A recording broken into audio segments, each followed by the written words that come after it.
Sahabat Muslim, ciri akhir zaman yang paling nyata ialah dengan diutusnya Nabi Muhammad sebagai Rasul penutup dan penyempurna agama. Artinya, tidak akan ada lagi umat setelah umat Nabi Muhammad, karena kita sendiri merupakan umat akhir zaman. Menurut Syekh Ali Jaber, kita adalah umat terakhir di muka bumi, namun kitalah umat yang masuk ke surga pertama kali. Lalu ciri akhir zaman selanjutnya ialah munculnya nabi palsu. Hal ini langsung disampaikan oleh Rasulullah. Beliau bersabda, "Di dalam umatku terdapat 27 pendusta dan pembohong. 4 di antara mereka adalah perempuan. Dan sesungguhnya aku adalah penutup para nabi. Tidak ada nabi sesudahku." Bahkan di kala itu, ada nabi palsu yang muncul ketika Rasulullah masih hidup.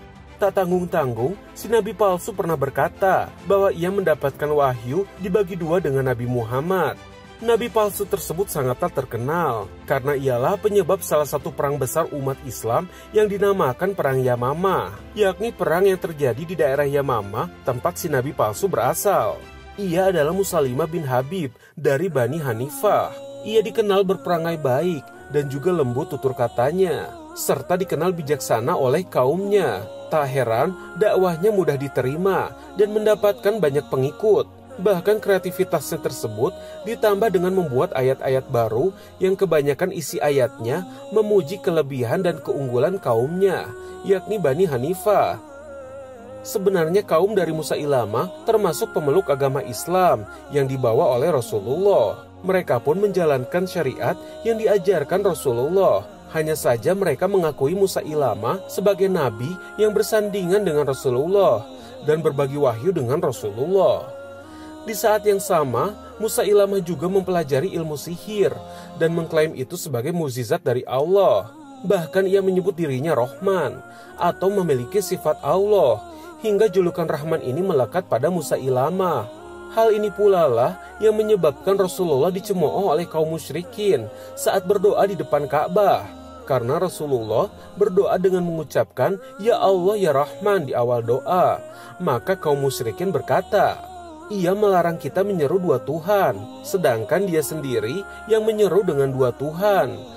Maka atas kejadian itu pula lah Allah menurunkan surat Al-Isra yang sekaligus menjadi sejarah hadirnya Asmaul Husna yang membolehkan kita menyebut nama Allah dengan berbagai nama mulia.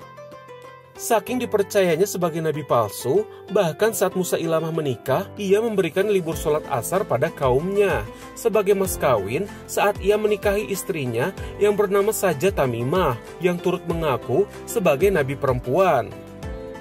Setelah wafatnya Rasulullah, pasangan nabi palsu ini semakin menggila. Bahkan mereka melonggarkan minuman keras dan juga perzinahan dengan dalil ala mereka. Abu Bakar pun mengutus salah seorang sahabat untuk menyadarkan kaum tersebut. Utusan itu bernama Rajal bin Ufwah. Ia cukup hebat dalam peperangan dan juga pandai bernegosiasi. Namun sayang, iman Raja lemah. Ia malah berbalik mendukung Musailamah dan membuat kesaksian palsu bahwa sebelum wafat Nabi Muhammad menyebut Musailamah adalah penerusnya. Hal itulah yang membuat pengikutnya dan pasukannya bertambah banyak, hingga 40.000 orang. Dengan bergabungnya Rajal, pertahanan Musailamah semakin kuat. Namun Allah kembali menunjukkan kebenaran. Akhirnya, melalui komando Khalid bin Walid, peperangan dimenangkan oleh pasukan Muslim. Rajal dan Musailamah pun tewas di tempat. Sahabat Muslim, mendekati akhir zaman tak menutup kemungkinan ajaran nabi palsu akan bermunculan kembali. Lalu bagaimana kiat-kiat kita untuk tetap berpedoman pada aswaja atau Ahlussunnah wal Jamaah? Berikut penjelasannya. Dalam kehidupan kita tentu banyak pengaruh-pengaruh yang berlaku, seperti halnya pengaruh lingkungan atau pengaruh-pengaruh orang-orang yang ada di dekat kita ataupun pengaruh keluarga kita. Maka kita menjadi seorang muslim, panduan kita adalah Al-Quran dan sunnah Nabi Muhammad SAW. Makanya dikatakan dalam satu hadis Rasulullah SAW, "Taraktu fikum amrainikum lan tadillu ma tamassaktum bihima." kutinggalkan dua perkara bagimu. Bila engkau berpegang teguh kepada kedua perkara ini, maka kamu tidak akan tersesat untuk selama-lamanya. Apa itu? Al-Quran wa sunnati, Al-Quran dan sunnahku. Maka kita sebagai seorang mukmin, seorang muslim, jangan sampai kita rusak, kita terpengaruh oleh pengaruh-pengaruh yang ada di sekitar kita, hingga kita tidak lagi berpacu dan berpatokan kepada petunjuk-petunjuk Al-Quran. Nah, bagaimana agar kita tetap teguh pada ajaran-ajaran Islam dan berada dalam rel sunnah, ahlus sunnah wal jamaah? Maka satu-satunya cara, pertama kita harus belajar kepada ulama-ulama yang betul-betul faqih dalam ilmu agama, fasih dalam ilmu Quran. Jadi jangan kita salah memilih guru. Kemudian jangan kita salah memilih pertemanan atau persahabatan. Jadi sahabat sangat mempengaruhi kondisi kita. Sahabat sangat mempengaruhi kondisi hati kita. Sahabat sangat mempengaruhi tentang perbuatan dan amal-amal kita. Maka kita harus pandai-pandai memilih teman.